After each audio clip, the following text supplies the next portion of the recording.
அருட்பெருஞ்சோதி அருட்பெருஞ்சோதி தனிப்பெரும் கருணை அருட்பெருஞ்சோதி. எல்லா உயிர்களும் இன்புற்று வாழ்க, வள்ளல் மலரடி வாழ்க வாழ்க. கொல்லா விரதம் குவளை எல்லாம் ஒங்குக, நல்லோர் நினைத்த நலம்பெறுக. நன்றி நினைத்த எல்லோரும் வாழ்க இசைந்து. உலக மக்களே, அறிவார்ந்த அன்பர்களே, ஆன்மநேய ஒருமைப்பாடுடைய அன்பர்களே, அருட்பெருஞ்சோதி ஆண்டவருடைய திருவிளையாடல்களை பார்த்து கொண்டிருக்கிறோம். இதுவரையில் 342 பதிவுகளை பார்த்திருக்கிறோம். அதாவது எபிசோடு 342. இன்று 343வது பதிவை பார்க்க போகிறோம். அருட்பெருஞ்சோதி ஆண்டவருடைய திருவிளையாடல் நடக்க வேண்டியதற்கு காரணம் என்ன என்ற நிலைகளை திருவற்பாவிலிருந்து நாம் பார்த்து கொண்டிருக்கிறோம். நமது பிள்ளை பெருமானவர்கள் அருளிய திருவற்பாவிலிருந்து அருட்பெருஞ்சோதி ஆண்டவருடைய திருவிளையாடல் ஏன் நடந்தது, எதற்காக நடந்தது என்பதை தான் திருவற்பாவின் பாடல்களின் மூலமாக நாம் பார்த்து கொண்டிருக்கிறோம். பிரபஞ்சம் தோன்றிய காலத்திலிருந்தே 4 யுகங்களிலுமே, கிரேதயுகம், திரேதயுகம், துவார யுகம், கலியுகம், இந்த 4 யுகங்களிலுமே தோன்றிய சமயங்களும் மதங்களும் மார்க்கங்களும் அதில் கூறப்பட்ட நெறிமுறைகளும் முடிவடைந்து விட்டன. காரணம், ஒவ்வொரு யுகத்திற்கும் ஆயுள் காலம் உண்டு. அதே போல அந்த யுகத்தில் தோன்றிய மார்க்கங்களும் சமயங்களும் அதற்கும் ஆயுள் காலம் உண்டு. அந்த யுகம் முடிந்தவுடனே அந்த யுகத்தில் தோன்றிய சமயங்களும் மதங்களும் மார்க்கங்களும் முடிந்துவிடும். இந்த காலகட்டங்களில் இப்போ சதுரயுகத்தில் வாழ்ந்து கொண்டிருக்கின்ற அந்த 4 யுகங்களும் முடிந்த பிறகு இப்போ சதுரயுகம் தோன்றியிருக்கிறது. இந்த சதுரயுகத்திற்கு ஆயுள் காலம் இல்லை, நிரந்தரமாக இருக்கக்கூடிய ஒரு யுகம் ஒளியுகம் என்று கூறுவார் வளர்ப்பமானவர்கள்.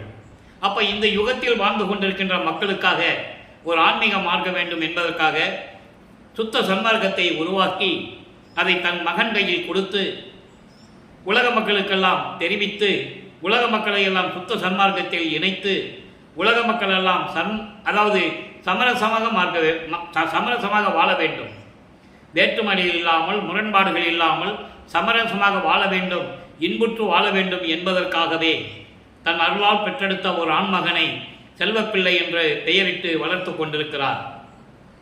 தனது மகனை காலம் கருதி, அதாவது பிரம்மன், திருமால், ருத்திரன், மகேசனுடைய ஆயுள் காலங்களெல்லாம் முடிந்த பிறகு அவருடைய பதவிகள் எல்லாம் பறிக்கப்பட்டு 5ஆவதாக இருக்கக்கூடிய சதாசிவம் 5 தொழில்களையும் செய்து கொண்டிருக்கிறார். அவருடைய காலம் முடிவதற்கு 51 ஆண்டுகள் இருக்கின்ற காலகட்டத்தில் தனது மகனை இந்த பூலோகத்திற்கு ஒரு தாயின் வழியாக வருவிக்க செய்தார் அருட்பெருஞ்சோதி ஆண்டவர்.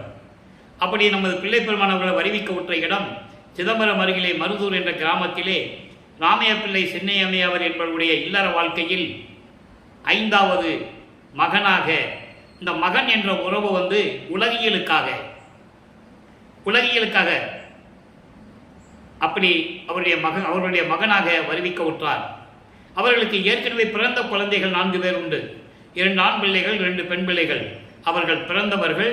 இவர்கள் வருவிக்க விட்டார் என்பதற்கு மரணம் இல்லை, பிறப்பு இறப்பு இல்லை.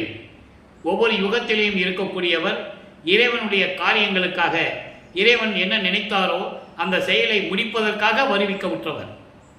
நல்லா புரிஞ்சுக்கணும் நீங்க. அதை அருட்பெருஞ்சோதி அகவலிலே கூறுகிறார். ஆன்ற சன்மார்க்கம் அணிபெற என்னைத்தான் ஈன்று அமுதளித்த இனிய நற்றாயே என்று கூறுகிறார். அகத்தை கருத்து புறத்தை வெளுத்திருந்த உலக அனைவரையும் சகத்தை திருத்தி சன்மார்க்கத்தை அடைவித்திட அவரும் இகத்தை பரத்தை பெற்று மகிழ்ந்திடுவதற்கென்றே என்னை உகத்தே இறைவன் வருவிக்க உற்றேன். நல்லா புரிஞ்சுக்கணும் நீங்க. அவர் பிறக்கல, வருவிக்க உற்றவர், அருளை பெற்றேன் என்று கூறுவார். இதனுடைய பொருள் என்னவென்றால், சமயங்களையும் மதங்களையும் மார்க்கங்களையும் சுமந்து கொண்டு உள்ளத்திலே ஒன்று வைத்துக்கொண்டு வெளியே நடைமுறையில் இருக்கின்ற உலகில் வாழ்ந்து கொண்டிருக்கின்ற இந்த உலக மக்களை எல்லாம் ஒன்றாக திரட்டி அவர்களுக்கு உண்மையை சொல்லி, திருத்தி என்பது உண்மையை சொல்லி சுத்த சன்மார்க்கத்தை அவர்களிடம் தெரிவித்து விளக்கி கூறி உலக மக்களை எல்லாம் சுத்த சன்மார்க்கத்தில் சேர்த்து அவர்களும் இந்த உலகத்திலே எல்லா இன்பங்களையும் பெற்று எல்லா சுகங்களையும் பெற்று நோயற்ற வாழ்வில், மரணமில்லா பெருவாழ்வில் வாழ வேண்டும் என்பதற்காகவே என்னை இந்த கலியுகத்தில் இறைவன் வருவிக்க செய்தார். நான் வருவிக்க உற்றேன், அருளை பெற்றேனே என்று கூறுவார். கலியுகம் என்பது 1900 ஆண்டுகளிலே முடிவடைந்து விடுகிறது. இந்த கலியுகம் முடிவதற்கு முன்னாலேயே தனது மகனை வருவிக்க செய்தார் அருட்பெருஞ்ஞாண்டவர். அதற்கான காரணங்கள் உண்டு. சமயங்களும் மதங்களும் மார்க்கங்களும் முடிவடைந்த நிலையிலும் கூட மக்கள் அந்த நெறிமுறைகளை பின்பற்றி கொண்டிருக்கிறார்கள். ஏற்கனவே உதாரணத்துக்கு சொல்ல வேண்டும் என்றால், கிரேத யுகத்திற்கு கலங்க மார்க்கம், அதுக்கப்புறம் திரேத யுகத்திற்கு திராவக மார்க்கம், துவாபர யுகத்திற்கு நவநீத மார்க்கம், கலியுகத்திலே பஸ்ம மார்க்கம், எல்லாம் அழியக்கூடிய மார்க்கங்கள். அதான் பஸ்ம மார்க்கம் என்று கூறுகிறார். அதன் பிறகு தசா மார்க்கம், சர்புத்திர மார்க்கம், சகமார்க்கம், சமய சன்மார்க்கம், இப்படி மார்க்கங்கள் உருவாகின. இதை ஒவ்வொரு மார்க்கங்களையும் சமயங்களையும் மதங்களையும் பின்பற்றி கொண்டிருந்தார்கள். அப்போ அதை உருவாக்கியவர்களை வாழ்ந்து கொண்டிருக்கின்ற மக்கள் அவர்களுடைய கர்த்தாக்களாக ஏற்று, தலைவர்களாக ஏற்று, கடவுளர்களாக ஏற்று, உருவங்களை உருவாக்கி அதற்கேற்றபடி ஆலயங்களை அமைத்து வழிபாட்டு முறைகளை அமைத்து மக்களை வழிபட செய்து விட்டார்கள். மக்கள் வழிபட்டு கொண்டிருக்கிறார்கள். அந்தந்த மதங்களை சார்ந்தவர்கள், சமயங்களை சார்ந்தவர்கள், மார்க்கங்களை சார்ந்தவர்கள். உதாரணத்திற்கு சைவ சமயத்தின் அடையாளமாகிய சிவபெருமானுடைய உருவங்களை உருவகப்படுத்தி தத்துவங்களுடைய அடிப்படையில், எல்லாமே தத்துவங்கள் தான், தெளிவாக கூறுகிற வல்லற்பமானவர்கள் இப்படியெல்லாம் உருவகப்படுத்தி வழிபட்டு கொண்டிருக்கிறார்கள். சைவ சமயத்தை சேர்ந்தவர்கள் அந்த சமயத்தின் அடையாளமாகிய திருநீரை பூசிக்கொண்டு, உத்தராட்ச மாலை போட்டுக்கொண்டு, காவி உடை அணிந்து கொண்டு சிவபெருமானே நமச்சிவாயா, சிவாய நம, சிவசிவாய் என்று சொல்லி வணங்குகிறார்கள். அதே போல வைஷ்ணவ சமயத்தை சேர்ந்தவர்கள் திருமாலை உருவகப்படுத்தி, அவர் எப்படி இருப்பார், சங்கு சக்கரத்தை வச்சுட்டு இருப்பார், அவர்கள் பெயர்களை சொல்லி வழிபட்டு கொண்டிருக்கிறார்கள். ஒவ்வொரு சமயத்திற்கும், ஒவ்வொரு மார்க்கத்திற்கும், ஒவ்வொரு மதத்திற்கும் வழிபாட்டு முறைகள் வேறு வேறாக இருக்கும். வேற்றுமைகள் இருக்கும், முரண்பாடுகள் இருக்கும், வேறுபாடுகள் இருக்கும். இந்த நிலைகள் மாற வேண்டும். உலக மக்களெல்லாம் ஒரே மார்க்கத்தில் இருக்க வேண்டும், சுத்த சன்மார்க்கத்தில் இருக்க வேண்டும். இறைவன் ஒருவனே என்ற நிலையை ஏற்றுக்கொண்டு, அவர் அருப்பஞ்சோதி ஆண்டவர் ஜோதி வடிவில் இருக்கிறார் என்ற நிலையை ஏற்றுக்கொண்டு வழிபட்டு உலக மக்களெல்லாம் இன்புற்று வாழ வேண்டும் என்பதற்காகவே பிள்ளை பெருமானவர்கள் இந்த பூலோகத்திற்கு வருவிக்க உற்றார் என்பதை நாம் ஏற்கனவே விளக்கமாக பார்த்துவிட்டோம். அதனுடைய சுருக்கங்களை பார்த்து கொண்டிருக்கிறோம். ஒரு தாயின் கருவறையிலே இருக்கும்போது அந்த கருவறையிலே திருவிளையாடல் எப்படி நடந்தது என்பதையும் தெளிவாக பார்த்துவிட்டோம். தனது மகன் கருவறையிலே இருந்து கொண்டு, கருவறை இருட்டாக இருக்கிறதே என் தந்தையை என்று கூறும்போது தன் மகனுக்கு வழிகாட்டியதையும், இதெல்லாம் தினமும் சொல்லியாக வேண்டும், மக்களுக்கு விளங்க வேண்டும்.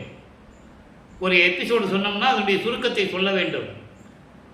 அப்போ அந்த நிலையில் இருக்கும்போது பசி என்று தனது மகன் சொல்லும்போது தன் மகனுக்கு கருவறையிலே அருளமுதம் ஊட்டியதையும், தனது மகன் காற்றே வரவில்லையே என்று கூறும்போது தன் மகனுக்கு தென்றல் காற்று, அமுத காற்று வீசியதையும் எப்படி தெளிவாக கூறியிருந்தார்கள் என்பதை நாம் ஏற்கனவே பார்த்துவிட்டோம். அதன் பிறகு தாயின் கருவறையிலே இருந்து இந்த மண்ணுலகத்தை தொடும்போது தேவர்களும், குறிப்பாக பிரம்மன், திருமால் போன்ற பதத்தலைவர்கள் எல்லாம் வந்து எங்களை ஆளப்போகும் அருள் கடலை என்று சொல்லி வாழ்த்தி வணங்கி வரவேற்கிறார்கள் என்ற விளக்கத்தையும் நாம் பார்த்துவிட்டோம். அதன் பிறகு நமது பிள்ளை பெருமான் அவர்கள் 5 மாத குழந்தையாக இருக்கும்போது சிதம்பரத்திலே ஒரு திருவிழாவிற்காக அழைத்து செல்லுகிறார்கள். அப்போ கிராமத்தில் இருந்து நகரத்துக்கு ஏதாவது திருவிழானா மாட்டு வண்டி கட்டிட்டு போவாங்க, நடைபயணமாக போவாங்க, அந்த மாதிரி போயிட்டு இருக்காங்க. அங்கே தனது மகனுக்கு சிதம்பர ரகசியத்தை, சிவ ரகசியத்தை வெட்ட வெளியாக காட்டுகிறார் அருட்பெருஞ்சோதி ஆண்டவர். நமது குழந்தை இறைவன் அதை பார்த்து ரசித்து மகிழ்ந்து சிரித்து கொண்டிருக்கிறார் என்பதை பாடல்களிலே கூறியதை பார்த்துவிட்டோம். தில்லை தளத்தடையை திரை தூக்க தரிசித்த போது வெய்வகை மேல் காட்டாதே எந்தனக்கே வெளியாய் காட்டிய மெய்வுறவாம் மெய்ப்பொருளை என்று கூறுவார். எல்லாரும் அங்கே இருக்கிற நடராஜனை பார்த்து கும்பிட்டு இருக்காங்க. ஆனால் தன் மகனுக்கு மட்டும் அப்படி அல்ல மகனே என்று சொல்லி தன்னுடைய சுயரூபத்தை வெளியாக காட்டுகிறார், எந்த விதமான உருவம் இல்லாமல். இந்த நிலைகள் முடிந்தவுடனே சிறிது காலம் கழித்து ராமைய பிள்ளை அவர்கள் காலமான உடனே, இறந்தவுடனே சின்னம்மையார் அவர்கள் 5 குழந்தைகளை அழைத்து கொண்டு, இந்த 5வது குழந்தையாகிய நமது குழந்தை இறைவன் அவங்களுக்கு இறைவனால் வருவிக்க உற்ற மகன் என்று அவங்களுக்கு தெரியாது. அந்த குழந்தைய சாதாரண குழந்தை போல தான் வளர்த்துக்கிட்டு இருக்காங்க என்பதை பாடலிலே தெளிவாக கூறியிருப்பார்கள். ஒரு இடத்துல சொல்லுவார் அவங்க அப்பா கிட்ட, அருப்பறிஞ்சாண்டவர்கிட்ட, நீ என்ன பண்ண, என்னை பெத்தெடுத்து உன் அருளால் என்னை பெற்றெடுத்து தங்க தொட்டிலும் வயிறுடைய தொட்டிலும் தாளாட்டி சீராட்டி என்னை வளர்க்க சொன்னாய்.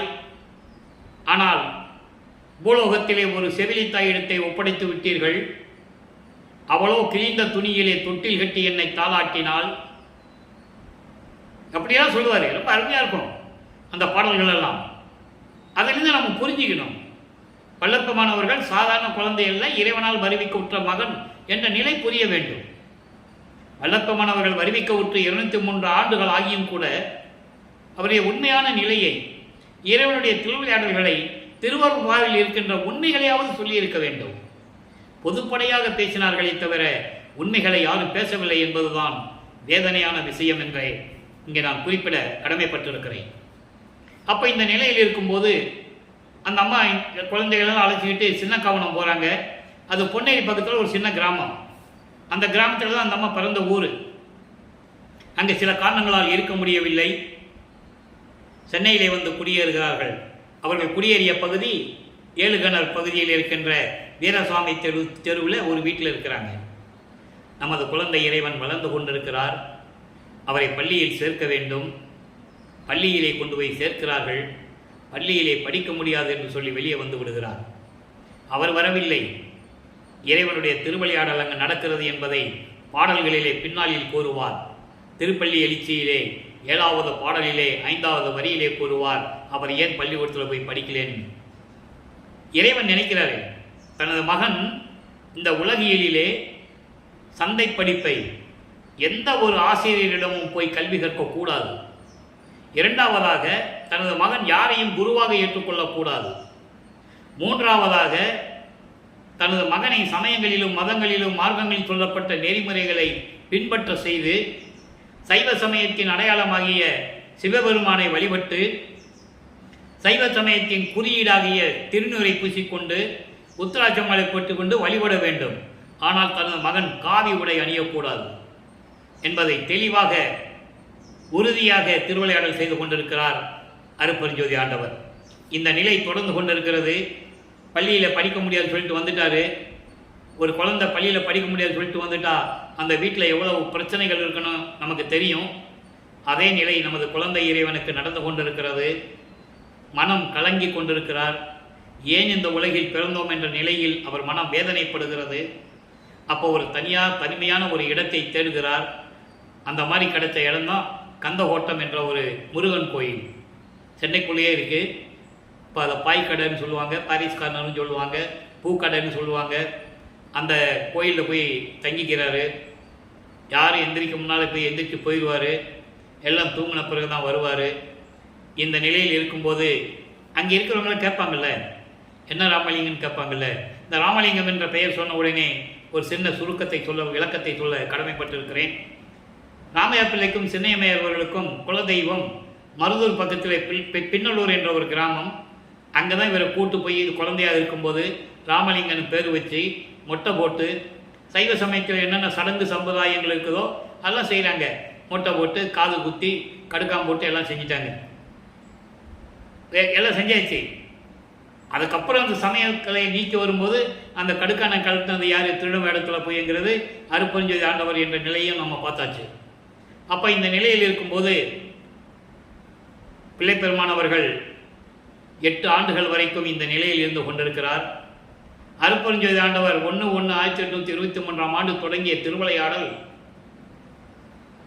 30/1/1874 ஆண்டுகள் வரை 51 ஆண்டுகள் திருவிளையாடல் நடக்குது.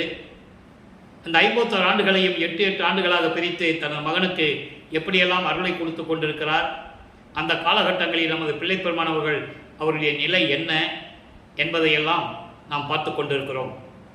இப்போ 2வது வீட்டில் அடியெடுத்து வைக்கிறார். 9வது ஆண்டு தொடங்குகிறது. நமது பிள்ளைப்பெருமானவர்கள் அறிவிக்க விட்டு 9வது ஆண்டாகிறது. அவரை குறிப்பிடும்போது வயதை பற்றி குறிப்பிடவே கூடாது. வயதை பற்றி குறிப்பிடுவர்கள் இறக்கக்கூடியவர்கள். இவர் ஒவ்வொரு யுகத்திலேயும் இருந்தவர் என்பதை திருவருட்பாவில் இருக்கின்ற பாடலின் மூலமாக நாம் ஏற்கனவே தெளிவாக பார்த்து விட்டோம். வருவிக்க ஒற்று 9 ஆண்டுகள் ஆனவுடன் அருட்பெருஞ்சோதி ஆண்டவர் தன் மகன் முன் தோன்றி எழுந்தருளி, மகனே, நீ என் மகன், என்னால் வருவிக்க உற்றவன் இந்த பூலோகத்திற்கு. உன்னால் காரண காரியங்கள் எல்லாம் நடத்த வேண்டி இருக்கிறது. அதையெல்லாம் உனக்கு முன்பருவம் பின்பருவம் காட்டி அருள் செய்வன் என்று கூறி, ஞானத்தை மட்டும் பெற்றுக்கொள் மகனே என்று சொல்லி மறைந்து விடுகிறார். அதன் பிறகு இவருக்கு மறைப்பு நிலையும் மறப்பு நிலையும் ஏற்படுகிறது. சமயங்களும் மதங்களும் மார்க்கங்களும் சூழ்ந்திருந்த காலகட்டத்தில் இவர் சைவ குலத்தில் இருந்து வருவிக்க உற்றதனாலும் சைவ சமயத்தின் தலைவனாகிய சிவபெருமானை ஏற்றுக்கொண்டு திருநீரை பூசிக்கொண்டு, அது ஒரு அடையாளம், சைவ சமயத்தின் அடையாளம். திருநீரை பூசிக்கொண்டு உத்தராட்ச மாலை போட்டுக்கொண்டு சிவ சிவ சிவா நமச்சிவாயா ஓம் சிவாயா என்று சொல்லி மந்திரங்களை சொல்லி சரியை கிரியை யோகம் என்ற 12 நிலைகளில் இருந்து கொண்டிருக்கிறார். இறைவனுடைய மகன் என்று மட்டும் அவருக்கு தெரியும், வெளியே யாருக்கும் சொல்லவும் முடியாது. அந்த நிலையில் இறைவனிடம் முறையீடு செய்கிறார். 1ஆம் திருமுறை உருவாகிறது. திருவிடை புகழ்ச்சி, விண்ணப்ப கழிவென்பா, நெஞ்சறிவுறுத்தல், சிவநேச வெண்பா, மகாதேவ மாலை, திருவருள் முறையீடு, வடிவடை மாணிக்க மாலை, இங்கித மாலை, மொத்தம் 712 பாடல்கள். இறைவனுடைய திருவிளையாடல்களை 6ஆம் பதிகமான திருவருள் முறையீடிலிருந்து நாம் ஏற்கனவே 232 பாடலுடைய விளக்கங்களை பார்த்து விட்டோம். இப்போ சிவபெருமானை பற்றி பாடியாச்சு, தந்தையிடம் முறையீடு செஞ்சாச்சு, எந்த விதமான அருளும் இல்லை, கிடைக்கவில்லை. அதன் பிறகு தாயை பற்றி பாடுகிறார். வடிவடை மாணிக்க மாலை உருவாகிறது. அதில் இருக்கின்ற 101 பாடல்களுடைய விளக்கங்களை நாம் முழுமையாக பார்த்து விட்டோம். தந்தையிடம் முறையீடு செஞ்சாச்சு, தாயிடம் முறையீடு செஞ்சாச்சு, எந்த விதமான விளக்கங்களும் பதில்களும் இல்லை, அருளும் கிடைக்கவில்லை. இப்போ வல்லப்பமானவர்கள் 9வது ஆண்டிலிருந்து 12 ஆண்டுகளுக்குள் இந்த நிலை ஏற்பட்டு கொண்டிருக்கிறது. இப்போ இதெல்லாம் பார்த்த பிறகு சிவநேச வெண்பா என்ற பதிகத்திலே 100 பாடல்கள் இருக்கிறது. அதில் இருந்து எப்படி விளக்கங்களை பார்த்து கொண்டிருக்கிறோம் என்பது இப்போ நீங்கள் பார்க்கணும். 26வது பாடல், மொத்தம் 100 பாடலில் 25 பாடல் இது வரைக்கும் பார்த்துருக்கோம். இன்னைக்கு 20வது பாடல். சிவநேச வெண்பா என்பது நேரிசை வெண்பா, இறைவனிடம் நேரடியாக முறையீடு செய்வது. இதிலே 5 புலன்களாகிய கண், காது, மூக்கு, வாய், மெய் என்ற ஒரு 5 புலன்களுடைய நெறிகளை, இதெல்லாம் நம் உடம்பில் இருந்து என்ன பயன்? உன்னுடைய அருளை கேட்காத காது எதற்கு? உன் உருவத்தை பார்க்காத இந்த கண்ணு எதற்கு? உன்னுடைய அருளை உணர முடியாத, உன்னுடைய புகழை உணர முடியாத இந்த மூக்கு எதற்கு? அருள் மனம் என்று கூறுவார். உன்னை புகழை பற்றி பேச இந்த வாய் எதற்கு என்றெல்லாம் கூறுவார். அதை நாம் இன்று பார்த்து கொண்டிருக்கிறோம். புல்லம் கணநீர் புலை என்கோ, புற்று என்கோ, கொல்லும் சொல்லும் பசும் மாட்டு உலை என்கோ, சொல்லும் சீர் வீயாத பஞ்சு அகத்தேர் மெல்லினத்தின் நல்லி செய்தான் தோயாத நாசித்துளை. நாசித்துளை என்பது மூக்கு துவாரம். இது ஐம்பொறிகளில் ஒன்று மூக்கு என்பது. அதாவது இந்த மூக்கு கழிவு நீர்களை, கால்வாயில் இருக்கின்ற கழிவு நீருடைய வாசனை வருகிறது இல்லையா? அதே மாதிரி புத்து மண்ணுகளில் இருந்த வாசனையும் வருது. பசுமாட்டு தொழுவத்தில் இருந்த வாசனையும் வருது. இதெல்லாம் சுவாசிக்கிற இந்த மூக்கு தொலை உன்னுடைய புகழை உணர முடியாத நிலையில் இருக்குதென்றால் இந்த நாசி துளை இருந்து என்ன பயன்? மெல்லிசை, அதாவது மெல்லினத்தின் நல்லிசை தான் பிஞ்சு அகத்தே. ஒரு பிறந்த குழந்தை பேசும்போது அந்த மழலையினுடைய இன்னிசை இருக்கிறதே, அதுபோன்று உனது அருள் மனத்தை உணர்வதற்கு இந்த துளை, நாசி துளை உணர்வதற்கு முடியாவிட்டால் இந்த நாசி துளை இருந்து என்ன பயன்? கழிவு நீரை வருகின்ற நாற்றத்தை உணர முடிகிறது, புற்றுமண்ணுடைய வாசத்தை உணர முடிகிறது, மாட்டுத் தொழுவத்தில் பசுமாட்டு தொழுவத்தில் இருக்கின்ற வாசத்தை உணர முடியுது. இதெல்லாம் உணர்ந்து என்ன பயன் என்ற நிலையில் இந்த பாடலை நமக்கு அருளி இருக்கிறார்கள். ஆக வல்லப்பமானவர்கள் 12 ஆண்டுகள் வரைக்கும் இந்த நிலையில் இருந்து கொண்டிருக்கிறார். 13வது ஆண்டு தொடக்கத்தில், வருவிக்க உற்று 13வது ஆண்டு தொடக்கத்தில் இறைவனிலிருந்து ஞானத்தை பெற்றார் அல்லவா?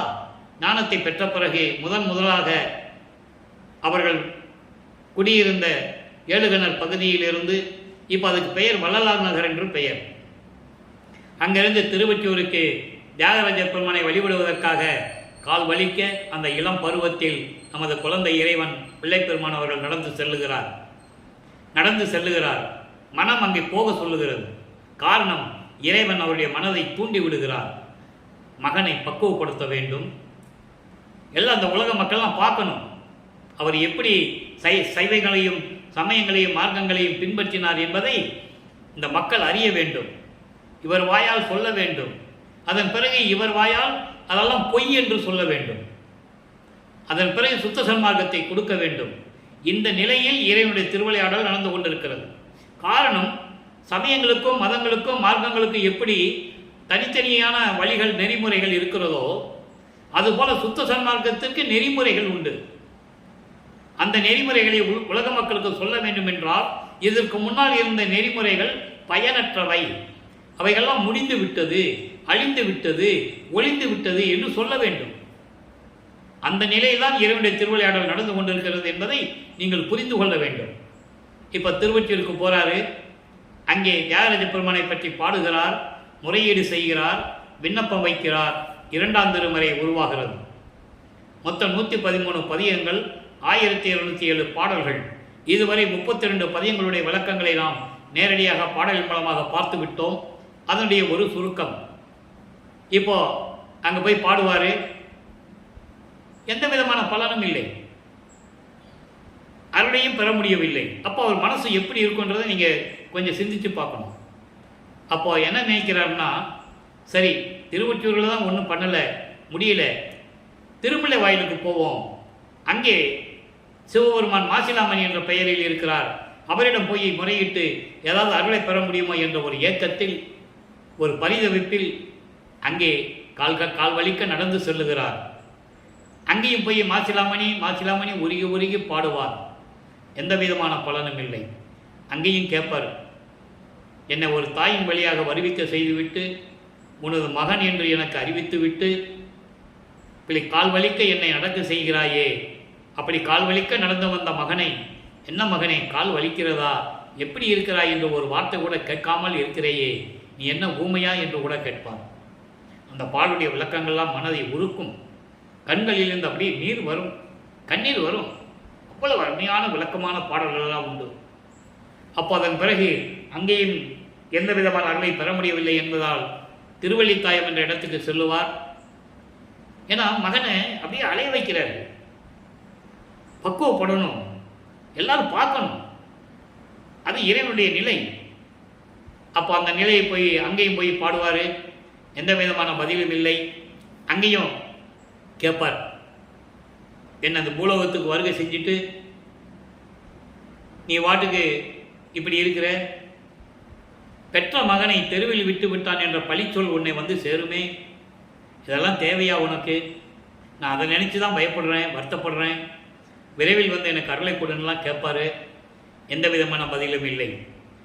அப்போ சொல்லிட்டு வந்துடுவார், இனிமேல் உன்னை தேடியெல்லாம் கால் வலிக்க நடக்க முடியாது என் தந்தையே, கால் வலிக்கிறது, இதை பார்த்துட்டு சும்மா இருக்கிறையே, இனிமேல் திருமுல்லை வாயிலுக்கோ இங்கே திருவள்ளித்தாயத்துக்கு என்னால் வர முடியாது என்று சொல்லி நிரந்தரமாக திருவொற்றியூருக்கே சென்று கொண்டிருக்கிறார். அப்போ திருவொற்றியூரிலே என்ன நடந்தது என்பதை 33வது பதிகத்திலிருந்து இப்போ பார்க்க போகிறோம். எதிர்கொள் 10 என்ற பதிகத்திலே 4வது பாடல். எதிர்கொள் 10 என்பது 10 பாடல்களை கொண்ட ஒரு பதிகம். எப்படியாவது இறைவனை இன்று இரவில் போய் நான் எப்படியாவது சந்தித்து வரவேற்பேன் என்று சொல்லுவார். ஒரு நம்பிக்கை, எப்படியாவது இறைவன் இன்னைக்கு வருவார், நான் போய் வரவேற்பேன் அப்படின்னு சொல்லுவார். அந்த நிலையை பார்த்து கொண்டிருக்கிறோம். பாருங்கள், சுந்தருக்காக முன் தூது சென்றானை, இறைவனுடைய நிலையை சொல்றாரு. சிவபெருமான் எப்படி இருந்தார் என்ற நிலையை சொல்றாரு. சுந்தருக்காக முன் தூது சென்றானை, தூயனை யாவரும் சொல் அறியானை, பந்தம் அறுக்கும் பராவரன் தன்னை. பந்தம் அறுக்கும் என்பது பற்றுகளை நீக்கக்கூடிய இறைவன். பத்தர் உள்ளம் கொள் பரம் சுடரானை, சிவனடியார்களை சொல்லுகிறார். மந்தர வெற்பில் மகிழ்ந்த மந்தானை, மந்தர வெற்பு என்பது கைலாசமலை, இமயமலையில் மகிழ்வோடு இருந்து கொண்டிருக்கின்ற இறைவனை வானவரெல்லாம் வணங்க நின்றானை. முதல்ல பாடலை சொல்லிடுறேன், அப்புறம் விளக்கம் சொல்கிறேன். வானவரெல்லாம் வணங்க நின்றானை, என் தம்மை ஆண்டு நல் இன்பம் அளித்தானை, இன்ற இரவில் எதிர்கொள்வேனே. இது பாடல். இந்த பாடலை விளக்கம் பாருங்க. சுந்தருக்காக முன் தூது சென்றானை. திருவாரூரிலே இருக்கும்போது சுந்தரன் சகமார்க்கத்தை சேர்ந்தவன். இறைவனை தோழனாக ஏற்றுக்கொண்டவன். நண்பனாக, நட்புக்காக, சக தோழனாக ஏற்றுக்கொண்டவன். அதுதான் சகமார்க்கம். திருநாவுக்கரசர் தசாமார்க்கம். தொண்டனுக்கும் ஒரு தலைவனுக்கும் உள்ள நிலை தொடர்பு. சர்புத்திர மார்க்கம் திருஞான சம்பந்தர். ஒரு குழந்தைக்கும் இறைவனுக்கும் உண்டான மார்க்கம். சகமார்க்கம் தோழமை மார்க்கம். வாதவூரான் என்ற மாணிக்கவாசர் சமய சன்மார்க்கம். இந்த மார்க்கங்களை உடையவர்கள். சுந்தரன் சகமார்க்கம். இறைவனை தோழனாக நினைத்து கொண்டு அங்கே திருவாரூரிலே இவர் போய் பறவைநாச்சியார் என்ற ஒரு பெண்ணை காதலித்து விட்டார் சுந்தரன். அதற்கு முன்னால் நான் தெருவிலே போய் பிச்சை எடுக்க மாட்டேன், நீதானே இந்த பூலோகத்தில் என்னை கொண்டு வந்தாய், நான் போய் பிச்சை எடுக்க மாட்டேன், என்னை பார்க்கின்றெல்லாம் பிச்சைக்காரன் என்று சொல்லுகிறார்கள், நீ பிச்சை எடுத்து கொடுன்னு சொல்லுவார். அதை திருவடி புகழ்ச்சியிலே அருமையாக சொல்லுவார். இன்தொண்டர் பசியார கச்சூரின் மனைதோறும் இறக்க நடை கொள்ளும் பதம். இன்தொண்டர் யாரு? சுந்தரன். சுந்தரன் நான் பிச்சை எடுக்க முடியாது சொன்ன உடனே அவன் பசியாய் இருப்பானே என்று சொல்லி, பசியோடு இருப்பானு சொல்லி திருக்கச்சூரிலே தெருவா போய் பிச்சை எடுத்து கொண்டு வந்து கொடுத்தான் சுந்தரனுக்கு. சாப்பிட்டாரா? சாப்பிட்டு சும்மா இருக்க வேண்டியதானே? காதல் வந்து விட்டது, காமம் வந்து விட்டது சுந்தரனுக்கு. பரவனாச்சாரியை பார்த்தாச்சு, அழகுல மயங்கி இவர் போய் பொண்ணு கேட்கிறாரு. பரவனாச்சாரிய அப்பா நீ ஒரு பிச்சைக்காரன், உனக்கு எப்படி பொண்ணு கொடுக்கறது அப்படின்னு சொல்லிட்டார். உடனே சிவபெருமானை கூப்பிட்டு, நான் போய் கேட்டேன், அவன் பொண்ணு தர மாட்டேன்றான், நீ போ, எனக்காக நீ போய் தான் ஆகணும் அப்படின்னு சொல்ற. அதை திருவடி புகழ்ச்சியிலே கூறுவார். எழிற்பறவை இசைய ஆரூர் மருகில் அருள் கொண்டு ரா முழுவதும் உழவும் பதம். மருகின் அருள் கொண்டு என்பது தெருவில், மருகில் என்பது தெரு. பரவனாச்சாரியருக்கு தெருவில் போய் ராத்திரி முழுவதும் நடமாடிக்கிட்டு இருக்காரு. ஏன்னா பரவனாச்சார் அப்பா தூங்கலை, போய் சொல்ல முடியாது பரவனாச்சார்கிட்ட. அதனால் தூங்குற வரைக்கும் அந்த தெருவில் நடந்து போயிட்டு இப்படி போகிறது அப்படி போகிறது உலாவிக்கிட்டு இருக்காரு சிவபெருமான். அதை இங்கே சொல்லுகிறார். சுந்தருக்காக முன் தூது சென்றவனை, பரவனாச்சாரியருக்காக தூது சென்றவர் இறைவன். தூயவன், யாரும் சொல்ல முடியாத அளவில் இருக்கின்றவன், சொல் அறியானை. பந்தமறுக்கும் பராபரன் தன்னை. பந்தமறுக்கும் என்பது உலக விடயங்களாகிய மண்ணாசை, பெண்ணாசை, பொன்னாசைகளையும் பந்தங்களையும் மறுக்கக்கூடிய இறைவன். பத்தர் உள்ளம் கொள் பரந்துடரானே. சிவனடியார்கள் உள்ளத்தில் இருக்கின்ற சிவபெருமானை, இமயமலையில் இருக்கின்ற மகிழ்வோடு அமர்ந்து கொண்டிருக்கின்ற இறைவனை வானவர்கள் எல்லாம் வணங்க நின்றானே. வானவர்கள் எல்லாம் சிவபெருமானை வணங்கி கொண்டிருக்கிறார் என்று சொல்லுவார். சுத்த சன்மார்க்கத்தை பெற்ற பிறகு இந்த வானவர்கள் எல்லாம் தன்னை வணங்குகிறார்கள் என்று சொல்லுவார். நல்லா கவனிக்கணும். அந்த நிலைகளை தான் நம்ம பார்த்துட்டு இருக்கோம். இதெல்லாம் மக்களுக்கு தெரியணும். இன்னைக்கும் வல்லற்பமான எல்லாரும் வணங்கி கொண்டிருக்கிறார்கள். பாடல்கள் உண்டு, எல்லா விளக்கங்களையும் நம்ம பார்த்துருக்கோம். நேரம் வரும்போது அப்பப்போ அந்த நிலைகளை நான் சொல்ல வேண்டிய கடமை எனக்கு இருக்கிறது. இங்கே வானவர்கள் சிவபெருமானை வணங்குகிறார்கள். சுத்த சன்மார்க்கத்தை பெற்ற பிறகு வள்ளல் பெருமானை இந்த வானவர்கள் எல்லாம் வணங்குகிறார்கள். வாலி என்று என்னை மாலயன் ஆதியோர் அருட்பேர் ஆலி என துதித்து ஏத்த புரிந்தார். அற்புதம். நீடோலி வாலி என்று அன்றே எனக்கு சாதாவரமும் உவந்தளித்தாய், வாலி மன்றோங்க மறுபெருஞ்சோதியின் மன்னருளே என்று கூறுவார். அற்புதமா இருக்கும் பாடல்கள் எல்லாம். அவ்வளவு விளக்கங்கள் உண்டு திருவருட்பாவிலே. வல்லற்பமான எல்லாரும் வணங்குகிறார்கள் என்ற நிலையை நாம் பார்த்து கொண்டிருக்கிறோம். இப்போ அவர் சமயத்தில் இருப்பதனால் அவருக்கு மறைப்பு நிலை இருக்கிறது, மறப்பு நிலை இருக்கிறது. இப்ப சொல்றாரே, வானவர்கள் எல்லாம் சிவபெருமானை வணங்கி கொண்டிருக்கிறார்கள். அப்படிப்பட்ட இறைவனை எம்மை ஆண்டு நல் இன்பம் அளித்தானே.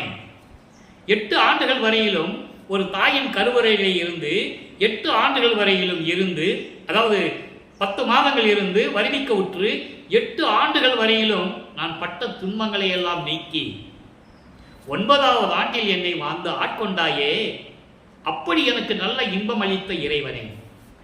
அப்படி சொல்லணும் அந்த விளக்கத்தை, அந்த வரிக்கு. எண்ணம்மை ஆண்டு நல் இன்பம் அளித்தானே. 8 ஆண்டுகள் வரைக்கும் நான் துன்பங்களையும் துயரங்களையும் இயேசுகளையும் பேச்சுகளையும் கிண்டல்களையும் கேலிகளையும் ஏற்றுக்கொண்டிருந்த என்னை 9வது ஆண்டில் என்னை ஆட்கொண்டு ஆண்டாறு 3 ஆண்டில் ஆட்கொண்ட அருள்கடலே என்று கூறுவார். அப்போ இறைவன் தன்னை ஆட்கொண்டது 9வது ஆண்டு என்பதை தெளிவாக திருவருட்பாவில் நாம் கருதி இருக்கிறார்கள். அப்படிப்பட்ட இறைவனை இன்னைக்கு இரவில் நாம் போய் நான் எதிர்கொள்வேன், எதிர்கொண்டாரா? இல்லை. இறைவனுடைய திருவிளையாடல் நடக்குது, எப்படி வருவார்? இந்த நிலை தொடர்ந்து கொண்டிருக்கும் போது வல்லப்பெருமான் அவர்களுக்கு 16 ஆண்டுகள் பூர்த்தி அடைந்து விட்டது. இந்த பூலோகத்திற்கு வந்து 16 ஆண்டுகள் முடிஞ்சிச்சு. இப்போ 3வது எட்டில் அடி எடுத்து வைக்கிறார். 3 24, 17வது ஆண்டிலிருந்து 24 ஆண்டுகள், அந்த 8 ஆண்டுகள் என்ன நடந்தது என்பதை 3ஆம் திருமுறை உருவாகிறது. மொத்தம் 19 பதியங்கள், 235 பாடலுடைய விளக்கங்களை நாம் ஏற்கனவே முழுமையாக பார்த்து விட்டோம். அதனுடைய ஒரு சுருக்கம். அது சொன்னதான் அடுத்த நிலைக்கு நம்ம போக முடியும். இப்போ காலங்கள் மாறுகிறது, காட்சிகளும் மாறுகிறது. இப்போ சிவபெருமான் காட்சி கொடுக்கிறார் இவருக்கு திருவொற்றியூரில். கோயிலில் முன்னே நின்றுட்டு இருப்பார், தெருவில் நின்றுட்டு பார்த்துக்கிட்டே இருப்பார்.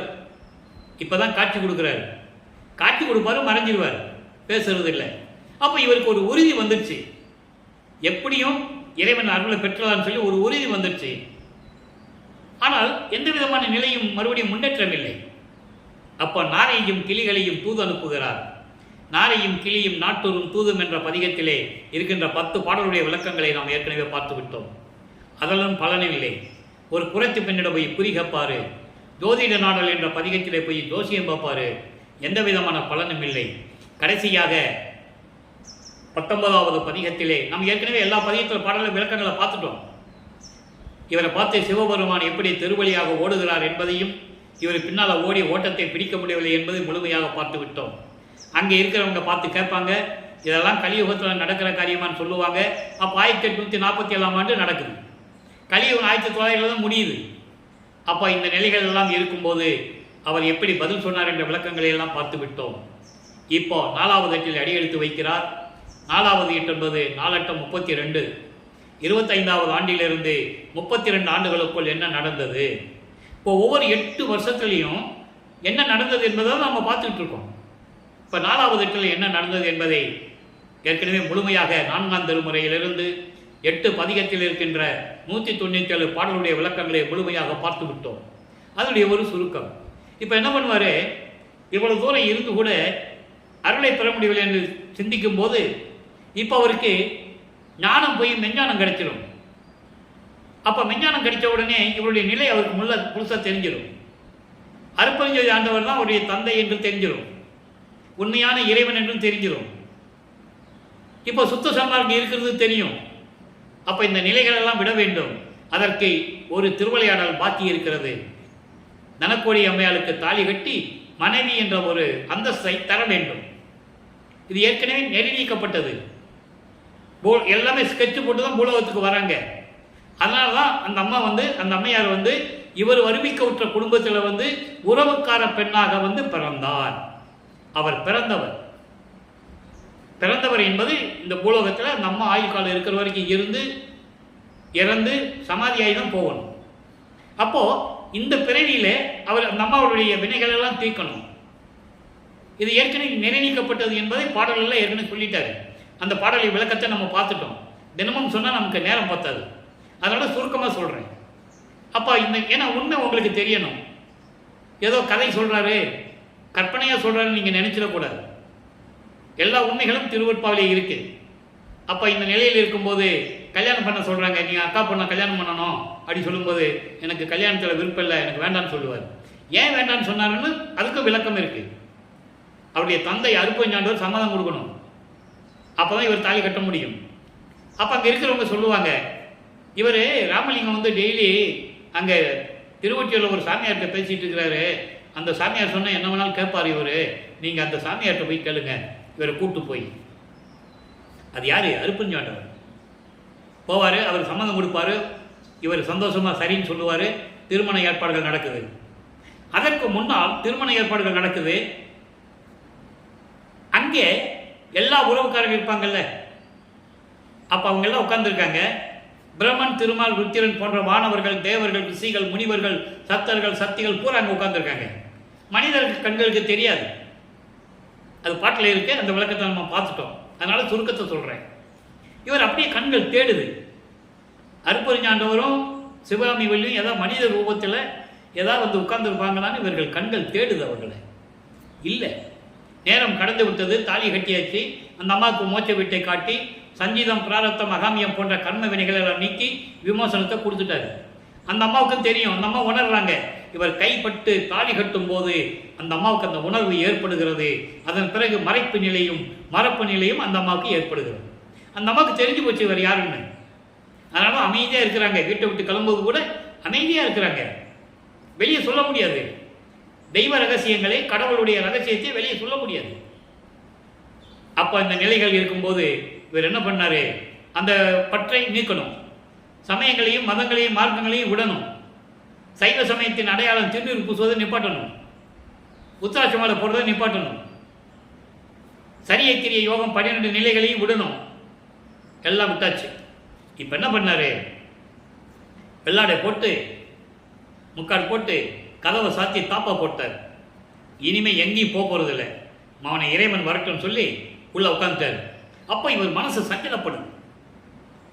இவன் வந்து அருளை கொடுப்பானா கொடுக்க மாட்டானா ஒன்றுமே புரியல அவருக்கு. அதனால் கதவை சாத்தி தாப்பா போட்டார். அற்பஞானவர் என்ன பண்ணுறாரு? மகனுடைய மனதை அறிந்து கொண்டு அவர் என்ன பண்ணுறாரு தெரியுமா? பையன் இப்படி அவசப்படுறானேன்னு சொல்லி லட்சுமி சரஸ்வதியை கூப்பிட்டு, என் மகன் மனசு சஞ்சலத்தோடு இருக்கிறான். அன்பர்களே, இதெல்லாம் பாடலில் இருக்கின்ற விளக்கங்கள் என்பதை நீங்கள் தயவு செய்து புரிந்து கொள்ள வேண்டும்.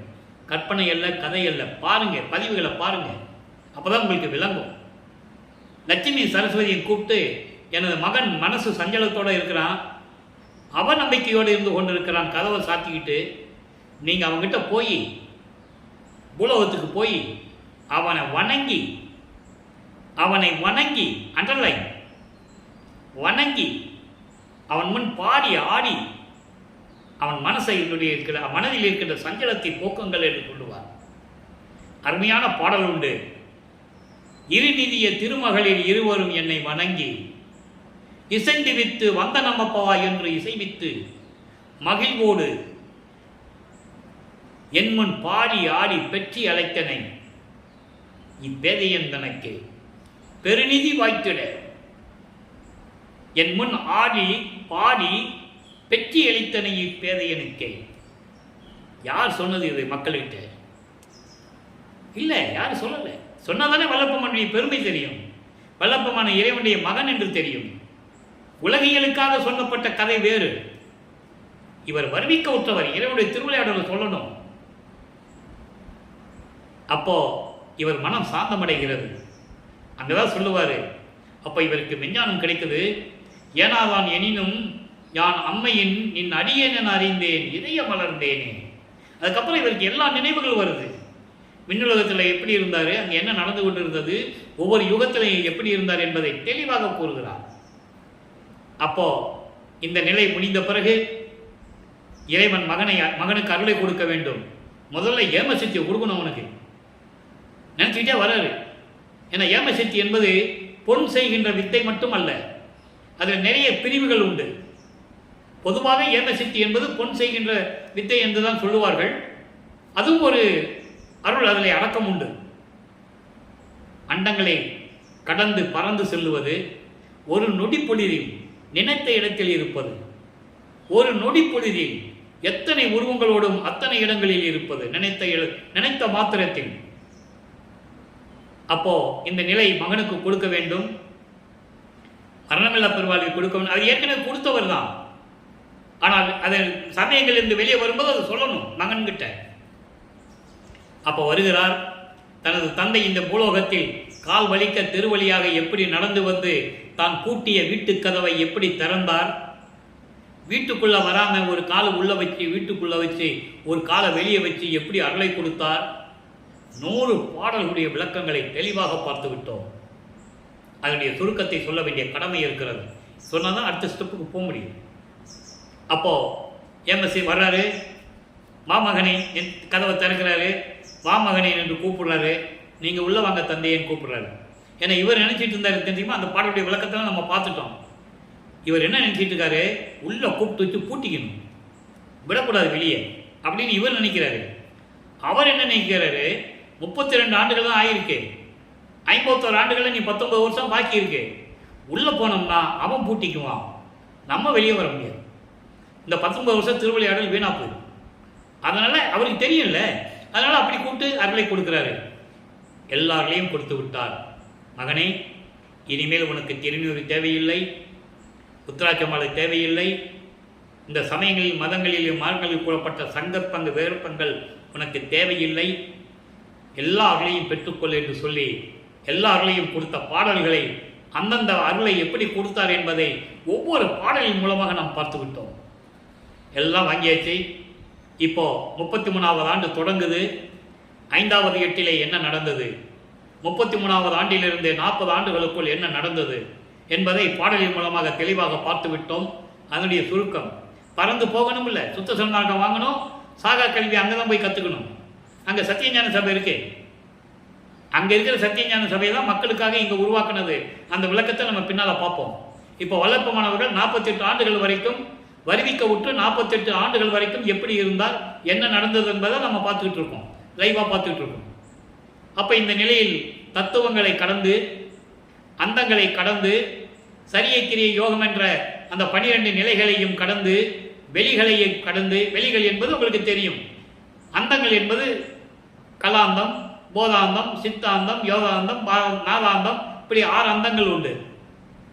சரியை கிரிய யோகம் என்ற 16 நிலைகள், தத்துவங்கள் 36, தத்துவிகள் 60, மொத்தம் 96. எல்லாவற்றையும் கடந்து போறாரு. அதுக்கு மேலே சிவநிலையை தெரிந்திட சென்றேன் என்று சொல்லுவார். அருப்பெருஞ்சோதி அட்டகத்திலே 7வது பாடலிலே முதல் 3 வரியிலே சொல்லுவார். அது நீங்கள் எடுத்து கூட பார்த்துக்கலாம். அப்போ அண்டங்களை கடந்து, வெளிகளை கடந்து, வெளிகள் என்பது பரவெளி, பரம்பரவெளி, பராபரவெளி, பெருவெளி, பெருசுகவெளி. இந்த பரவெளி, பரம்பரவெளி, பராவெளி என்பது முத்தேகத்துக்குரியது. பரவெளி என்பது சுத்த தேகம், பரம்பரவெளி என்பது பிரணவதேகம், பராபரவெளி என்பது ஞான தேகம். இந்த தேகத்தோட போனாதான் அந்த வெளிகள் எல்லாம் கடந்து போக முடியும். பர அறிவு, பரம்பரை அறிவு, பராபர அறிவு, நிறைய விளக்கங்கள் உண்டு. அதனை ஏற்கனவே நமது யூடியூப்ல போட்டிருக்கேன். நீங்கள் முத்தேகம் அப்படின்னு நீங்கள் டைப் பண்ணீங்கன்னா உங்களுக்கு அந்த விளக்கம் கிடைக்கும், நீங்கள் பார்த்துக்கலாம். அந்த விளக்கம் போட்டு 4 வருடங்கள் ஆகிறது. 4 வருஷத்துக்கு முன்னால் இந்த விளக்கத்தை நான் போட்டிருக்கேன், நீங்கள் பார்த்துக்கலாம். அப்போ இந்த நிலையில் எல்லா வெளிகளையும் கடந்து அங்கே சென்று கொண்டிருக்கிறார். அங்கே சத்தியஞான போல ஒரே கூட்டமாக இருக்கு. இவர் பார்க்குறாரு. அப்போதான் முதல்ல பறந்து போறாரு. அப்போ பார்க்குறாரு, ஏன் வெளியே நிற்கிறாங்க எப்படின்னு கேட்கும்போது தேவர்கள் சொல்கிறாங்க, நீங்கள் உள்ளே போகிறதுக்கு தான் தகுதியானவங்க, நீங்கள் ஒரு ஆள் தான், நீங்கள் போங்க சாமி, நீங்கள் செய்ய காட்டுறாங்க. உள்ளே போகிறார். விழாக்கோலம் பூண்டுள்ளது சத்தியஞான சபை. அங்கே மகனை வரவேற்கிறார் அருப்பெருஞ்சோதி ஆண்டவர். மகனே, 2 நாளிலே தான் இருக்கிறது, உனக்கு மணிமணி சூட்ட வேண்டும், பொற்காப்பு அணிய வேண்டும், சாகா கல்வியை கற்றுத்தர வேண்டும், சுத்த சன்மார்க்கத்தை தாரை வார்த்து கொடுக்க வேண்டும், விரைவில் வருவாயாக, புனித நீராடி புத்தாடை அணிந்து மங்கள கோலத்துடன் வருவாயாக என்று கூறுவார். அல்ல உடம்பெல்லாம் நகையை போட்டு, என்ன நீங்கள் படத்தில் பார்த்துருப்பீங்கல்ல, பிரம்மன் எப்படி இருப்பார், நகையெல்லாம் போட்டு தலையில் கிரீடம் வச்சு எல்லாம் இருப்பாங்கள்ல, அந்த மாதிரி அதாவது அலங்காரத்துடன் வருகிறார். மகனை அங்கே இருக்கின்ற அரியணையை அமர வைத்து மகனுக்கு மணிமுடி சூட்டுகிறார். பிரபஞ்சம் அறிய மணிமுடி சூட்டுகிறார். பொற்காப்பு கையிலே அணிகிறார். இளவரசன் என்ற பட்டத்தோடு சுத்த சன்மார்க்கத்தை தாரை பார்க்கிறார். மகனை சுத்த சன்மார்க்கத்தை பெற்றுக்கொள் என்று சொல்லி சுத்த சன்மார்க்கத்தை கொடுக்கிறார், வாங்கி கொள்ளுகிறார். அதன் பிறகு சாகா கல்வியை கற்றுத்தருகிறேன், கற்றுக்கொள் என்று சொல்லி தந்தை சாகா கல்வியை கற்றுத்தர இவர் கற்றுக்கொள்ளுகிறார். அந்த நிகழ்வை தேவர்களும் முனிவர்களும் எப்படி சத்தியஞான சிலைக்கு வெளியே இருந்து பார்த்தார்கள் என்பதை பாடலின் மூலமாக தெளிவாக நமக்கு அருளியிருக்கிறார்கள். மெய்யருள் வியப்பு 6ஆம் திருமறை 112வது பதிகத்திலே 14வது பாடலிலே அந்த பாடல் உண்டு. அதோடு மட்டுமல்ல, இன்னொரு பாடலும் உண்டு. கடவுளுக்கு கூட ஓரவஞ்சன் இருக்குன்னு சொல்கிற பாடலும் உண்டு. படியுள்ளோரும் வானுள்ளோரும் இதை நோக்கியே பதியும் ஓரவரான் என்பார் பரிவு தேக்கியே, அடிமையாக்கி பிள்ளையாக்கி மேயனாக்கியே, அடிகளாக்கி கொண்டாய் அவலம் நீக்கியே, படியுள்ளோரும் வானுள்ளோரும் இதை நோக்கியே பதியும் ஓரவரான் என்பார் பரிவிதைக்கியே, கடவுளுக்கு கூட ஓரவஞ்சனை இருக்குப்பா, எல்லாம் மகனுக்கே கொடுத்துட்டு இருக்காரு அப்படின்னு பரிவோடு பார்த்துக்கிட்டு இருக்காங்க. இந்த நிலைகளெல்லாம் பார்த்து விட்டோம். இப்போ பூலோகத்திற்கு திரும்புகிறார் பிள்ளைப்பெருமான் அவர்கள். நேராக சிதம்பரத்திற்கு சென்று அங்கே எழுந்தருளுகிறார். சிதம்பரத்துக்கு போனது நடராஜனை கும்பிடுறதுக்கு இல்லை, நடராஜனோட பெரிய ஆளுவர், எல்லார்களையும் பெற்றுக்கொண்டார். அவர் கர்மசித்தர் நடராஜன், சைவ சமயத்தின் தலைவன். அதனால தான் நடராஜ கோயில் இருக்கிறவங்களுக்கெல்லாம் அருப்பஞ்சாண்டவரை பிடிக்காது, வல்லற்பமான பிடிக்காது. நீங்கள் அங்கே போய் அருப்பறிஞ்சோதியில் சொல்ல முடியாது. அருப்பறிஞ்சோதி அருப்பறிஞ்சோதி தனிப்பெருங்கனை அருப்பறிஞ்சோதின்னு நீங்கள் அங்கே சொல்லி பாருங்களேன். அங்கே போய் சொல்ல முடியாது, வெளியே தேத்திடுவாங்க. பிறகு எப்படி நடராஜன் அருப்பஞ்சாண்டவர் ஒன்றா இருக்க முடியும்? இங்கே இருக்கிறவங்க பேசிகிட்டு இருக்காங்க எல்லாம் ஒன்று தான், எல்லாம் ஒன்று தான், எல்லாம் ஒன்று தான்னு. எல்லாம் ஒன்று தான்னா ஏன் சத்தியஞான சபையிலையும் சித்தி வளாகத்திலையும் கருங்குழிலையும் மருதூர்லையும் அருப்பறிஞ்சோதி அருப்பறிஞ்சோதி தனிப்பெருங்கனை அருப்பறிஞ்சோதி எழுதியிருக்காங்க. நமச்சிவாயன் எழுதியிருக்கலாமே, சிவசிவான் எழுதியிருக்கலாமே, எல்லாம் ஒன்றா இருந்தா. நல்லா யோசித்து பார்க்கணும். இதை ஏன் சொல்கிறோம்னா மக்களுக்கு புரியணும். சுத்த சன்மார்க்கத்தை தனியாக கொண்டு வரணும், உள்ள வந்து மிக்ஸ் பண்ணக்கூடாது. சமயங்களையும் மதங்களையும் மார்க்கங்களையும் கொண்டு போய் சுத்த சன்மார்க்கத்தில் மிக்ஸ் பண்ணக்கூடாது. வள்ளலார் படம் வச்சுக்கிட்டு ஒரு வழிபாட வேண்டாம்னு சொல்கிறாரு. சரி, வள்ளலார் இப்படி தான் இருப்பான்னு உலக மக்களுக்கு தெரியணுங்கிறதுக்காக கூட ஒரு படம் வச்சுக்கலாம், தப்பில்லை. ஆனால் சமயங்களிலும் மதங்களிலும் மார்க்கங்களில் சொல்லப்பட்ட சடங்கு பூரா செய்கிறாங்க. குத்து விளக்கு ஏற்றுறது, ஊதுவத்தி கொளுத்துறது, தேங்காவலை உடைக்கிறது.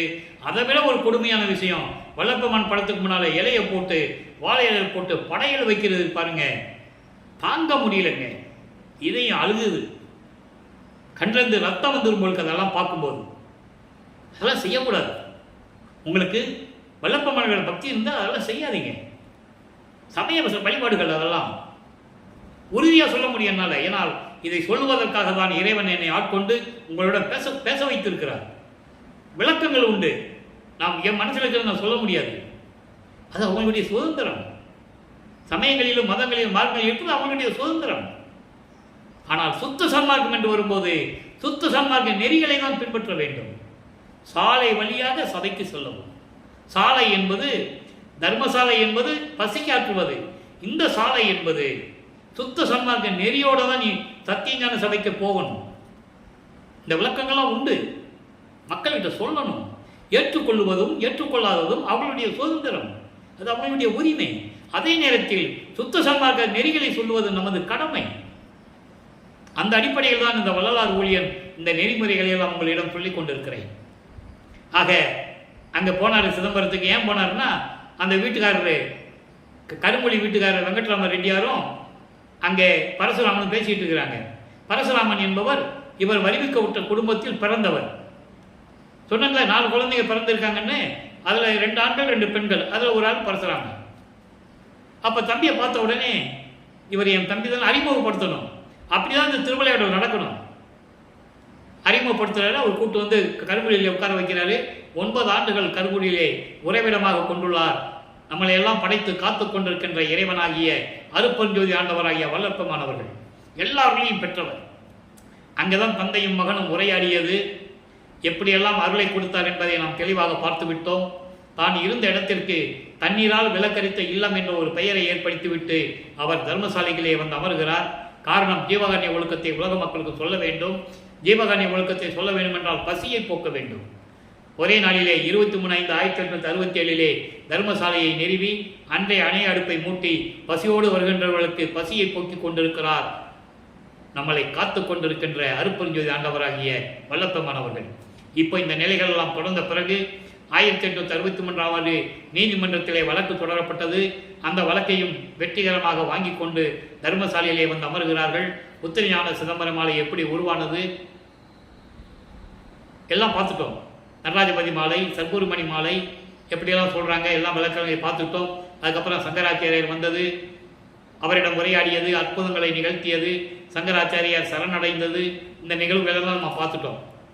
இப்போ லைவாக பார்க்குறோம். 6ஆம் திருமுறையிலே 6வது பதிகமான ஆற்றாமை என்ற பதிகத்திலே 6வது பாடல். இந்த பாடலை ஏன் இந்த விளக்கத்தை சொல்ல வேண்டி இருக்குது என்றால், சமயங்களிலும் மதங்களிலும் மார்க்கங்களில் இருக்கும்போது அவருடைய மனநிலை எப்படி இருந்தது, அந்த 4 திருமுறைகளிலுமே அவர் மனநிலை இருந்தது கூறியிருப்பார். ஆனால் சுத்த சன்மார்க்கத்தை வந்த பிறகு அப்படிப்பட்ட மனநிலையில் இருந்த என்னை தூக்கி எடுத்துட்டு வந்து சுத்த சன்மார்க்கத்தை கொடுத்த பிறகு இவருடைய நிலை என்ன என்று உலக மக்களுக்கு சொல்லணும். அப்படி சொன்னாதான் அது பொய்ன்னு சொல்ல முடியும். அதனால தான் ஞானசரியில் சொன்னாரு, பொறித்த மதம் சமயம் எல்லாம் பொய்யே என்று சொன்னார். அதோடு மட்டுமா, உடைந்த சமய குழி நின்று எழுந்து உணர்வின் அழியா ஒரு நெறியாம் சன்மார்க்க திருநெறி பெற்று வந்தேன். சாக்கடை பழும் பாதாள குழி தெளிவா சொல்லுவார். ஏன் கொடிப்பாட்டிலையும் சொல்லுவாரு. அந்த விளக்கங்களை நம்ம பின்னால பார்க்க போறோம். வெறிக்கும் சமய குழியில் விளைந்தேன் தன்னை விழாத வகை மறித்து ஒரு பேரறிவு அளித்த வள்ளல் கொடி. வெறிக்கும் சமய குழி பாதாள சாக்கடை, அதில் போய் நான் நினைச்சுக்கிட்டு இருந்தேன். அப்படி விழாதபடி என்னை தடுத்து எடுத்து சுத்த சன்மார்க்க அறிவு கொடுத்த, அதான் பேரறிவு, வள்ளல் கொடி என்று சொல்லுவார். அதை விளக்கங்களை பின்னால் பார்க்க போறோம். இப்போ இந்த பாட்டில் என்ன சொல்றாரு? அரங்கினில் படை கொண்டு உயிர் கொலை புரியும் அறக்கடையவரினும் கடைவு. வரி வரியா சொல்றேன். அதாவது அரங்கினில் படை கொண்டு என்பது பொது இடங்களில் ஆயுதங்களை கொண்டு உயிர்களை கொலை செய்யறானே, ஆடு வெட்டுறது, கோழி அறுக்கிறது, பன்னி அறுக்கிறது, மாடை வெட்டுறது, இது பொது இடங்களில் இந்த ஆயுதங்களை கொண்டு உயிர் கொலை செய்யக்கூடிய கொடியவர்கள் இருக்கின்றார்களே, அந்த நிலையில் நான் இருந்து கொண்டிருந்தேன். எனக்கு தெரியாது, அப்போ சுத்த சன்மார்க்கம் தெரியாது, உயிர் இரக்கம் தெரியாது, தயவும் கருணை எனக்கு தெரியாது, உயிர் மேயன எனக்கு தெரியாது. அப்போ ஏன் சொல்றாருன்னா, சமயங்களையும் மதங்களையும் மார்க்கங்களையும் சார்ந்திருந்தவர்களுக்கு இந்த நிலையில் இருப்பார்கள்.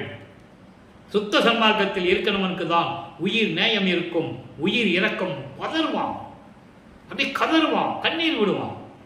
அதான் இங்க சொல்றாரு. அடுத்து, இறங்கில் ஓர் சிறிதும் இரக்கம் உற்று அறியேன் சொல்லிட்டாரா. அப்போ எனக்கு தயவு ஒண்ணுமே கிடையாது, தயவு கிடையாது, கருணை கிடையாது, ஒண்ணு எனக்கு தெரியாது, அறிவில்லாமல் இருந்தேன். இயலொரு நாசி உள்கிளைத்த சிறங்கினில் பொடியேன். மூக்குக்குள்ள புண்ணு வந்தா என்ன ஆகும்? மூக்குக்குள்ள புண்ணு வருது, புண்ணு நோண்டினா சுகமா இருக்கும், செப்டிக் ஆயிடும். அந்த மனப்பக்குவத்தில் நான் இருந்தேன். சிவநெறி பிடியேன். சிவநெறி என்பது சன்மார்க்க நெறி. சிவன் வேறு, சிவம் வேறு. சிவன் சைவ சமயத்தின் தலைவன், சிவம் அருப்பெருஞ்சோதி ஆண்டவர் சுத்த சன்மார்க்கத்தின் தலைவன். சிவநெறி பிடியேன். அப்ப எனக்கு சுத்த சன்மார்க்கம் தெரியாது, அதைத்தான் நான் சொல்லிட்டு இருக்கேன். இதான் விளக்கங்கள். அப்ப சுத்த சன்மார்க்கம் தெரியாதனால நான் இப்படியெல்லாம் இருந்தேன். சிறுநெறி சலக்கையே சிழுகு குரங்கன பிடித்தேன். சிறுநெறி என்பது சமயங்கள், மதங்கள், மார்க்கங்கள் கூறப்பட்ட நெறிகளை, சிழுகு குரங்குன்னா அலை பாய்கின்ற குரங்கு தான் அங்கங்க தாவிக்கிட்டே போகும். அந்த மாதிரி மனநிலையில் நான் இருந்தேன். அந்த பழக்க வழக்கங்களை பின்பற்றி கொண்டு நமச்சிவாயா சிவாயாமன் சொல்லிக்கிட்டு திண்ணூரை பூசிக்கிட்டு அந்த கொள்கைகளை பின்பற்றி கொண்டு உயிர் இரக்கம் இல்லாம, தயவு இல்லாம, கருணை இல்லாம தாவி சென்று கொண்டிருக்கின்ற குரங்கு போல அந்த மனநிலையில் நான் இருந்தேன். அந்த பழக்க வழக்கங்களை பின்பற்றி கொண்டு, அதான் சலக்கை என்று சொல்கிறார். அநீதி பழக்க வழக்கங்கள், அநீதி எப்படி வேணா சொல்லலாமே. குரங்கன பிடித்தேன் அம்பலக்கூத்தன் குறிப்பினுக்கு என் கடவேனே. இப்ப அதெல்லாம் நீங்க என்ன கொண்டு வந்துட்ட. இப்ப நீ என்னை பத்தி என்ன நினைச்சிட்டு இருக்க, என்னன்னு தெரியலையே எனக்கு அப்படின்னு கேட்கிற. அது அப்படியே பிள்ளை பெருமான் விண்ணப்பத்தில் சொல்லுவாரு. பதிகம் 20 பாடல் நம்பர் 6. இந்த ஆறுக்கும் தொடர்பு உண்டு. அதே மாதிரி அடுத்து ஒரு 6வது பாடல் இருக்கு, ஒரு பதிகத்தில் பார்க்க போறோம். நல்லா கவனிச்சுட்டு வாங்க. என்னை ஆண்டு அருளி என் பிழை பொறுத்த இறைவனே. இப்போ அதுக்கு என்ன சொன்னாரு? நீ என்ன நினைச்சிட்டு இருக்கன்னு தெரியலன்னு சொன்னார்ல, அதுக்கு பதில் இங்க பதில சொல்றாரு. என்னை ஆண்டு 9வது ஆண்டில் ஆண்டு 32 ஆண்டுகள் வரைக்கும் சமயங்களையும் மதங்களையும் மார்க்கங்களையும் வச்சிருந்தேன். அதன் பிறகு 33வது ஆண்டில் ஆண்டு சுத்த சன்மார்க்கத்தை கொடுத்து என்னை சுத்த சிவஞான வெளிக்கு கொண்டு சென்றாய். அங்கே ஆண்டு என் பிழையெல்லாம் பொறுத்து. பிழைனா அவர் என்ன பிழை செஞ்சாரு? சமயங்களையும் மதங்களையும் மார்க்கங்களையும் பின்பற்றி கொண்டு இருந்தார் இல்லையா, விவரம் தெரியாம. அந்த பிழைகள் எல்லாம் பொறுத்து என்னை ஆட்கொண்ட இறைவனே, சிற்றம்பலத்தை என்னை ஆண்டு சொல்லிட்டார் பாருங்க. அங்கே ஆண்டு 33வது ஆண்டில் அங்கே ஆண்டு கொண்டார். திருச்சிற்றம்பலத்திலே சுத்த சிவஞான வெளியிலே அங்கே இருக்கின்ற சத்தியஞான சபையிலே அங்கதானே சுத்த சமமாக வாங்க போறாரு. சாகா கல்வி அங்கதானே கற்க போறாரு. அதை சொல்றாரு, ஒரு வழியில சொல்றாரு. சிற்றம்பலத்தை என்னை ஆண்டு 33வது ஆண்டிலே அங்கே என்னை ஆண்டு அஞ்சேல் பயப்படாத மகனே, உனக்கு நல் அருள் இங்கு ஈகுதம் என்ற சத்குருவே. சத்குருன்னு சொல்லிட்டாரா? அவர் ஒரு ஆளதான் சத்குருன்னு சொல்லுவார். அப்ப இந்த நிலையில் அங்க வைத்து பயப்படாத மகனே, உனக்கு எல்லா அருளையும் ஈகுதம், எல்லா அருளையும் கொடுக்க போறேனே, ஏன் பயப்படுற? மகன்கிட்ட சொல்றாரு, எல்லா அருளையும் கொடுக்க போறேனே, ஏன் பயப்படுற என்ற என் குருவே என்னை வேறு எண்ணாது உள்ளத்தை உணர்த்தி எனக்கு உள்ளே விளங்கும் பேரொழியே. வேறு எண்ணாதுன்னா என்னது? இந்த சமயங்களையும் மதங்களையும் மார்க்கங்களையும் விட்டுட்டு வந்துட்டு இல்லடா மகனே, அதை பத்தி நினைக்காத, ஏன் நினைச்சுக்கிட்டு இருக்க என்று எனக்கு உணர்த்தி, அதையே சொல்லி அதையே நினைச்சிட்டு ஏன் கவலைப்பட்டு இருக்க? உன்னதான் அங்கிருந்து கொண்டு வந்துட்டனே. நினைச்சு பாருங்களேன், எப்படி அந்த அந்த நினைவுகள் இருக்கதான் செய்யும். இப்ப நம்ம வாழ்க்கையில இதுக்கு முன்னால் நடந்த நினைவுகள் வராம எப்படி இருக்கும்? நான் ஆன்மீகத்தில் இருக்கேன், இறைவனை பின்பற்றிக்கிட்டு இருக்கேன், இதுக்கு முன்னால் நான் எப்படி இருந்தேன்னு எனக்கு நினைவு வரதானே செய்யும். நானும் மனிதன் தானே. அந்த மாதிரி அவர் நிலையில் இருக்கிறார். அப்ப அப்பா சொல்றாரு மகன்கிட்ட, மகனே பழசெல்லாம் நினைக்காதப்பா, பயப்படாதே, நான் தான் உனக்கு எல்லாரையும் கொடுத்துட்டனே, பெரிய அதையும் நினைச்சுக்கிட்டு இருக்க என்று உணர்த்தி எனக்கு உள்ளே விளங்கும் பேரொழியே, என் உள்ளத்திலே விளங்கிக் கொண்டிருக்கின்ற அருப்பெரும் ஜோதியே. அடுத்து சொல்றார் பாருங்க, என்னை ஈன்று அண்டர்லைன், என்னை ஈன்று அளித்த தந்தையே. இந்த ஒரு வரிக்கு மட்டும் விளக்கம் ஒரு வருஷம் சொல்லலாங்க. திருவருட்பாவில் அவ்வளவு விளக்கங்கள் இருக்கு. என்னை ஈன்று அளித்த தந்தையே, சுத்த சன்மார்க்கத்தை உலக மக்களுக்கு தெரியப்படுத்த வேண்டும் என்பதற்காகவே என்னை உன் அருளால் பெற்றெடுத்து செல்வப்பிள்ளை என்று பெயரிட்டு வளர்த்து கொண்டு அதன் பிறகு என்னை ஒரு தாயின் கருவறையிலே இருக்க வைத்து இந்த பூலோகத்திற்கு எனக்கு என்னை அளித்து, அதை அளித்தன்னு சொல்றாரு, இந்த பூலோகத்திற்கு என்னை அளித்து, அளித்துனா வருவிக்க செய்து என்னை ஆண்டு கொண்டாயே என் தந்தையே. அழகா சொல்லுவாரு, நீயே என் தந்தை அருளுடையாய் என்னை நேர்ந்து பெற்ற தாயே. அற்புதமா சொல்லுவார். அது மட்டுமா, என்னையும் இரக்கம் தன்னையும் ஒன்றாக இருக்க இசைவித்து மன்னி வாழ்வுற வருவித்த கருணை வள்ளல் நீ சொல்லுவார். வருவித்த வண்ணமும் நானே, இந்த மாநிலத்தை செய்யும் வண்ணத்தையும் தானே தெரிவித்து, எவ்வளவு அற்புதமா சொல்றாரு தெரியுமா? அதுக்காக தான் அந்த பூலோகத்துக்கு வந்தேன்னு சொல்றாரு. அதான் இங்க சொல்றாரு, என்னை ஈன்று அளித்த தந்தையே, விரைந்து இங்கு ஏற்று அருள் செவி செவிக்கு இதுவே. அதாவது நான் சொல்றதெல்லாம் உன் காதில் கேட்டுக்கோ, நீ எல்லாம் கொடுத்துட்ட, இதுக்காக தான் என்ன வரிவிக்க வச்ச, எல்லாம் சரி, இன்னும் இங்க ஏன் என்னோட வரலன்னு கேட்கிற? இன்னும் நீ திருச்சிற்றம்பலத்தில் இருக்கிற, என்னோட எங்க வந்த, நீ என்னோட கலந்துக்கணும் இல்லையா அப்படின்னு சொல்லுவாரு. இதுக்கு பதில் மேட்டுக்குப்பம் போகும்போது நம்ம பார்ப்போம். அங்க 3 வருஷம் நடக்கணும்ல திருவிளையாடல், அங்கதான் சொல்லுவார், போலாமானே, இடத்த தேடுவோமா, நம்ம 2 பேரும் ஒன்னா சேர்றதுக்கு அப்படின்லாம் கேட்பாரு. இந்த பாடலாம் இருக்கு, நம்ம பின்னால பார்க்க போறோம். இவர் இப்ப கூப்பிடுறாரு.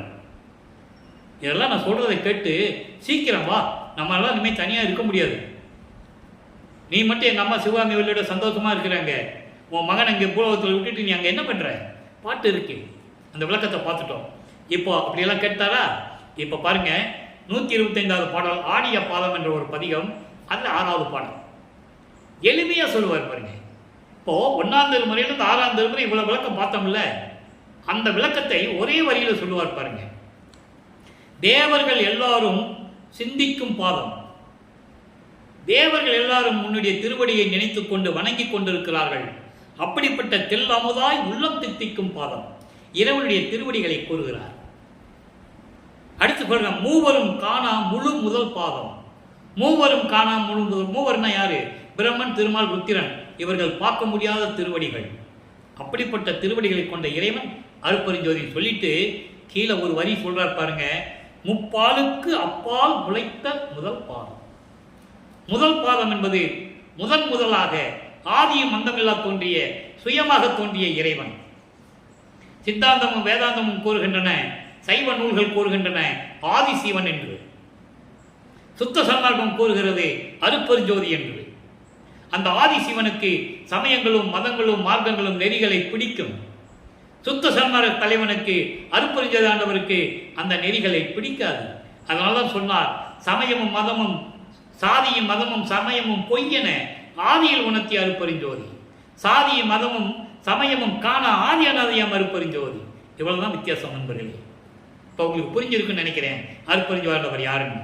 அதுக்கப்புறம் பாருங்க, முப்பாலுக்கு அப்பால் முளைத்த பொற்பதம். முப்பால் என்பது 3 விதமான நிலைகள் இருக்கிறது, 3 வெளிகள் இருக்கிறது. ஜீவவெளி, பரவெளி, சிவவெளி. இந்த சிவவெளியை தாண்டி தான் சுத்த சிவஞான வெளி. எப்பவுமே சுத்தம் என்ற வார்த்தையை போடுவார், சுத்த வேதாந்தம் அப்படின்னு சொல்லுவார். சமயங்களில் மதங்களில் இருக்கும்போது வேதாந்தம் சொல்லுவார். சுத்த சன்மார்க்கத்தை பெற்ற பிறகு சுத்த வேதாந்தம், சுத்த சித்தாந்தம் போடுவார். அதனால சொல்றாரு, ஜீவவெளின்னு ஒன்று இருக்கு, பரவெளி இருக்கிறது, சிவவெளி இருக்கிறது. இந்த முப்பால் வெளிகளுக்கும் அப்பால். இந்த முப்பால் என்பது இந்த இல்லனா வாழைப்பழம் வரும்ல, அந்த இல்லனா, அந்த லானா. முப்பால்னா அந்த முப்பால் இல்லை, அதாவது முடிந்த காலம், நிகழ்காலம், இறந்த காலம், அது முப்பால்.